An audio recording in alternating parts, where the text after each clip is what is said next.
मी श्रीकांत शिंदेंना मोदी सरकारमध्ये मंत्रिपद देण्याची मागणी केली जाते।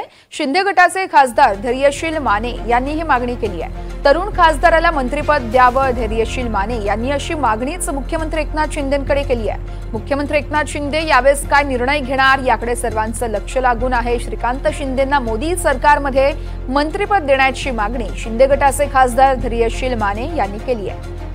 तरुण खासदाराला मंत्रिपद मिळावं, धैर्यशील माने यांनी अशी मागणी मुख्यमंत्र्यांकडे केली आहे। त्यामुळे आता मुख्यमंत्री एकनाथ शिंदे काय निर्णय घेणार याकडे सर्वांचं लक्ष आहे।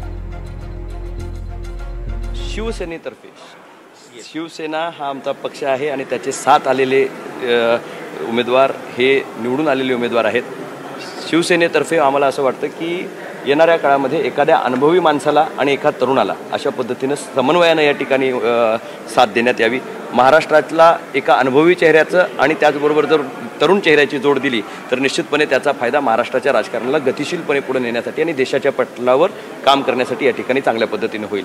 आणि म्हणून मी प्रपोज करेन की तरुणांच्या वतीनं सन्माननीय डॉक्टर श्रीकांत शिंदे साहेबांना याची जर आपल्याला प्रतिनिधी म्हणून तिथं मंत्रिमंडळात वर्णी लागली तर ते 3 वेळेचे खासदार आहेत। त्यांनी महाराष्ट्रामध्ये काम केलेलं आहे। उत्कृष्ट संसदपटू म्हणून मागच्या वेळी त्यांना पुरस्कृत करण्यात आले। देशातल्या अनेक नेत्यांची अतिशय त्यांचे समन्वयाचे आणि अक्रॉस पार्टीज त्यांच्या या ठिकाणी डायलॉग त्या ठिकाणी आहेत।